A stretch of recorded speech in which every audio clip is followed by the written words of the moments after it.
The story opens in a bustling high school in a small southern town, where normal teenage chatter fills the halls.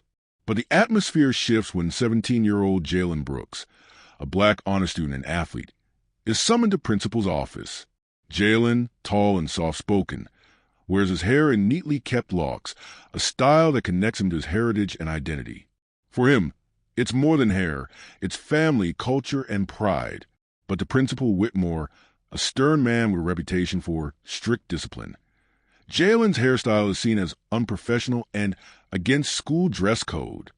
Inside the office, the principal doesn't waste time. "Jalen, we've told you before," Whitmore says coldly, pointing at his hair. "This violates the school's grooming policy. You either cut it or you'll be suspended." Jalen shifts uncomfortably in his seat. He knows this rule has always been enforced selectively. Football players with shaggy hair walk the halls without consequence. White students dye their hair neon colors without issue. Yet when it comes to locks, braids, or afros, enforcement suddenly becomes rigid. "But sir," Jalen replies carefully, "my hair is part of who I am. It doesn't affect my grades or my behavior. I've never been in trouble before. This isn't fair." Whitmore's voice hardens. "Rules are rules. If you want to stay in this school, you'll follow them. Otherwise, you're suspended starting today." Jalen's stomach sinks. His mother had always reminded him, "You'll have to work twice as hard just to be seen as equal." But he never thought something as personal as his hair would be used to tear him down. By the end of the day, word spreads like wildfire across the school.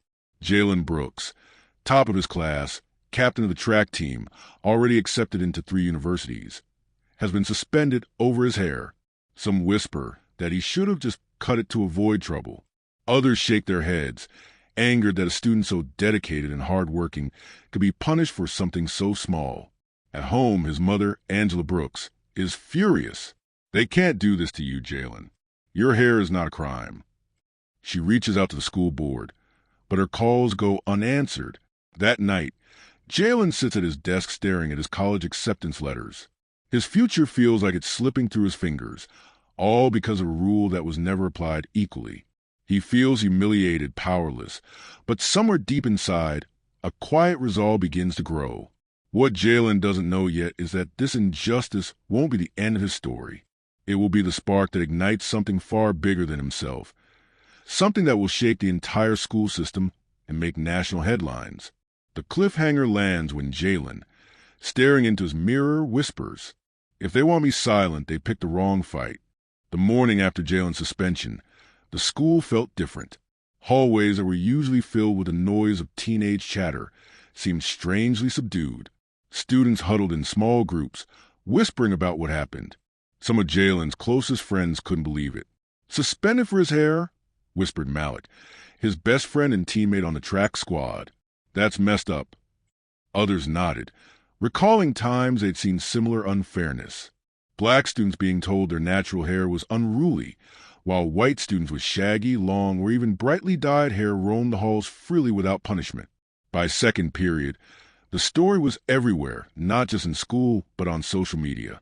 A classmate had posted a photo of Jalen being escorted out of the office, his head high, but his eyes heavy with frustration.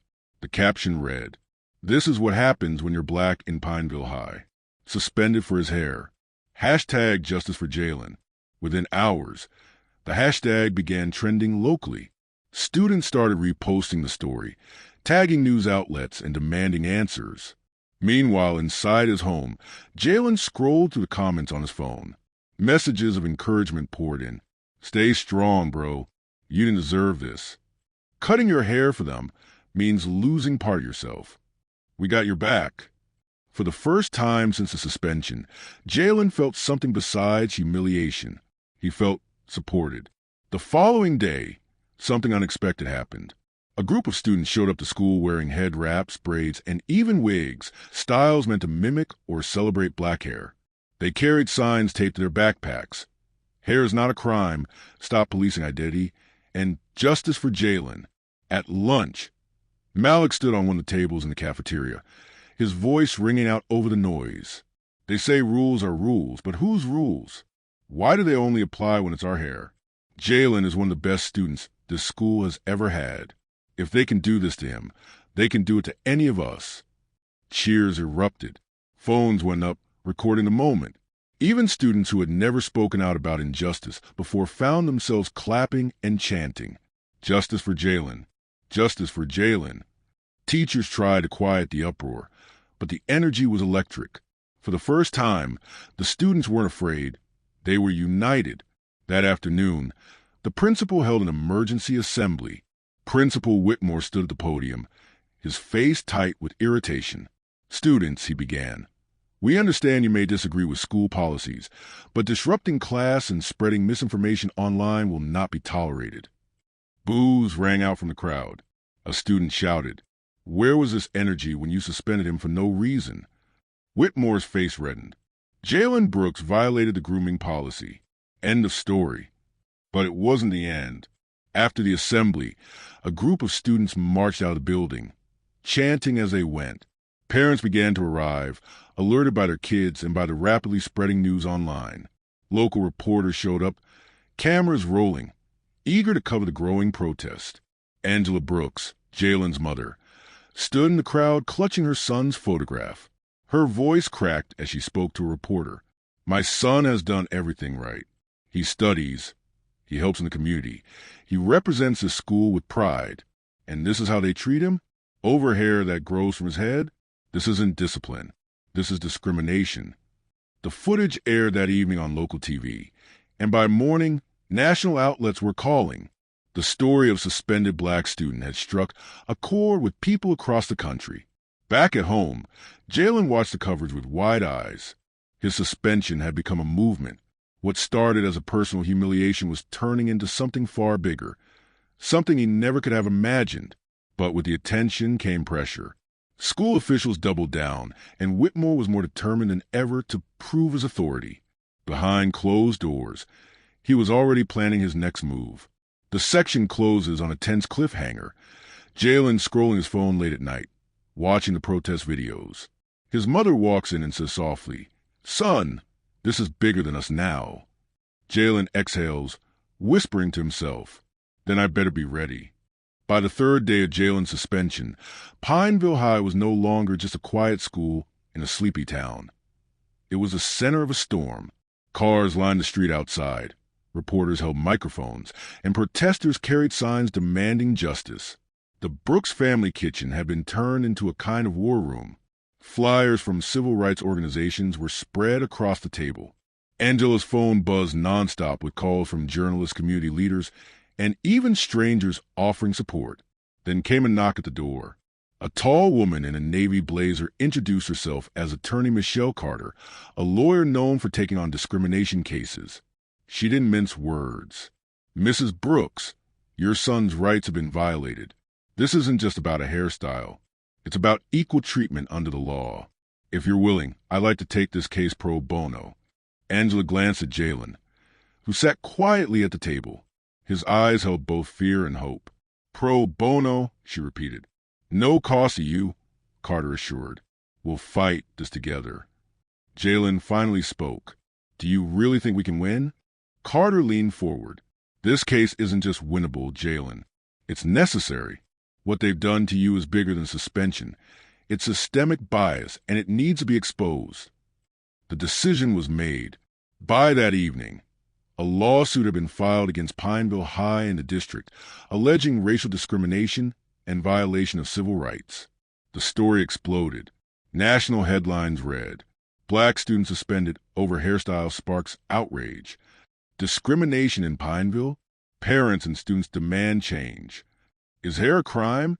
The debate reignites over school dress codes.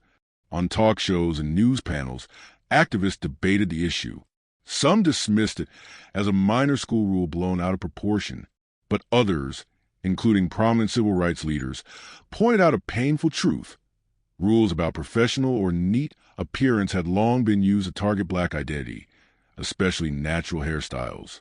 For Jalen, the sudden fame was overwhelming. Strangers recognized him on the street, offering hugs and encouragement. His social media exploded with messages from kids across the country. "They did the same thing to me last year. Thank you for speaking up. You're fighting for all of us. Don't back down. We need this. But fame came with backlash too. Online trolls flooded his accounts with hateful comments. Some local parents accused him of playing the victim and stirring trouble. And Principal Whitmore? He became defiant. At a heated school board meeting, Whitmore stood before parents and reporters, declaring, "Our grooming policy applies to everyone. This is not about race. It's about discipline and respect for the rules." A hush fell over the room. Then Angela stood, clutching the microphone with trembling hands. "My son has shown nothing but discipline and respect," she said firmly. "He's an honor roll student. He represents this school in sports and academics. The only thing you're punishing is the way his hair grows naturally. Tell me, Principal Whitmore, would you have suspended a white student with long hair?" Gasps rippled through the crowd. Cameras zoomed in. Whitmore's jaw tightened, but he offered no answer. Meanwhile, Attorney Carter worked tirelessly, gathering evidence. She collected testimonies from students who'd been warned or punished for their hair, while others, mostly white, had escaped discipline for similar or worse violations. She dug up statistics showing how grooming policies across the country disproportionately targeted black students. The case grew stronger every day. Then came the turning point. A major civil rights organization announced they were joining the lawsuit. Overnight, the story went from regional news to a national cause. Protests spread beyond Pineville, with students in other states holding solidarity rallies under the banner, "Hair is our identity." Jalen found himself invited to speak on a national morning show. Sitting in the studio, cameras trained on him, the host asked gently, "Jalen, what do you want people to understand about your fight?" Jalen hesitated, then spoke with quiet conviction. "I want people to know I'm not fighting just for me. I'm fighting for every kid who's ever been told they're not good enough because of how they look. I just want to go to school, learn, and be myself without being punished for it." The clip went viral. Millions watched and shared it, praising his courage. Celebrities tweeted their support. Donations poured in for the legal battle. But even as momentum built, Jalen felt the weight of it all. At night, he lay awake, staring at the ceiling. He was just 16. He hadn't asked to be a symbol of resistance. Yet somehow, here he was, carrying a movement on his shoulders. And as the lawsuit advanced toward court, everyone knew one thing. The verdict wouldn't just decide Jalen's future. It could set a precedent for schools across the country. The fight was no longer about one student in Pineville. It was about every student, everywhere. The day of the court hearing dawned gray and heavy, as if the skies themselves carried the weight of what was about to unfold. Reporters swarmed outside the courthouse. Their microphones and cameras pointed toward the steps where Jalen, dressed in a simple suit and tie, walked beside his mother and Attorney Carter. Inside, the courtroom was packed. Students from Pineville High had skipped classes to attend. Community members filled the benches, some wearing T-shirts emblazoned with the words, "Hair is our identity." Judge Ramirez, known for her no-nonsense demeanor, presided over the case. After weeks of filings, motions, and heated exchanges, today was a final hearing. Both sides would make their arguments, and then a decision would be rendered. Principal Whitmore sat stiffly at the defense table, flanked by the district's lawyers. He avoided eye contact with Jalen. The atmosphere was tense, electric. Everyone knew the ruling could reverberate far beyond Pineville. Attorney Carter rose first. She spoke with clarity and precision, but also with fire. "Your Honor, this is not about discipline. It's about discrimination. Jalen Brooks was suspended not because of poor behavior, not because of academic failure, but because of his hair, a natural extension of his identity as a young black man. The school district's policy may appear neutral on paper, but in practice it targets students of color disproportionately. That is bias. That is injustice." She paused, letting her words settle. Then she held up photographs. White students with long, shaggy hair who had never been disciplined. "Selective enforcement is still discrimination, Your Honor. Jalen's rights were violated. We asked the court to right this wrong." When it was the defense's turn, their lawyer argued that schools had the right to enforce grooming standards to maintain order and professionalism. They claimed the rules applied equally to all students and accused Jalen's family of making this about race when it's simply about respect. The courtroom buzzed with murmurs of disbelief. Jalen sat silently, his fists clenched under the table. Hours later, Judge Ramirez returned with a ruling. The room fell silent as she adjusted her glasses and began to speak. This case forces us to examine not just the school's rules, but the impact of those rules when applied unevenly. The evidence presented demonstrates a pattern of selective enforcement that disproportionately burdens black students. While schools do have authority to set grooming standards, that authority cannot infringe upon the civil rights of students. She looked directly at Whitmore. Jalen Brooks' suspension was unlawful. The court orders the school district to immediately reinstate him, expunge the suspension from his record, and review its grooming policies to ensure they do not perpetuate racial discrimination. Furthermore, this ruling will serve as guidance for future cases where cultural or racial identity is at stake. For a moment, silence reigned. Then the room erupted in cheers, applause, and tears. Jalen's mother hugged him tightly, whispering, "We did it, baby. We did it." Jalen's own eyes filled with tears, but this time they were tears of relief. He hadn't just won back his right to attend school. He'd won for every kid who looked like him. The ruling sent shockwaves across the nation. News outlets hailed it as a landmark decision. Schools in other states began revisiting their grooming codes. Civil rights organizations celebrated the precedent. At Pineville High, things shifted overnight. Students returned to class emboldened, no longer afraid to express their cultural identity. Some showed up the next day with afros, braids, and locks, walking taller than ever. Principal Whitmore, under mounting pressure, resigned by the end of the school year. His departure was quiet, almost unnoticed, compared to the storm he had ignited. As for Jalen, the spotlight slowly dimmed, but his story lived on. Colleges began sending letters, praising not just his grades but his courage. A scholarship fund was even created in his name to support other students facing discrimination. Months later, at a community event, Jalen stood at a podium to speak. He was nervous, but when he looked out and saw the faces of younger kids who might never have to fight the same battle, he found his voice. "I didn't want to be a symbol," he admitted. "I just wanted to go to school. But sometimes life chooses you for a fight you didn't expect. I learned that silence protects no one. Standing up, even when it's hard, can change more than your own story. It can change the future." The crowd rose to their feet, applauding. For once, Jalen didn't shrink from the attention. He accepted it, knowing the victory wasn't his alone. The fight over hair might have started in one small town, but its impact stretched across the nation. Pineville had become a turning point, proving that even the smallest acts of resistance could ripple into waves of change. And for Jalen Brooks, the boy who was once suspended for his braids, the legacy was clear. His struggle had turned into a shadow of truth that could never again be silenced.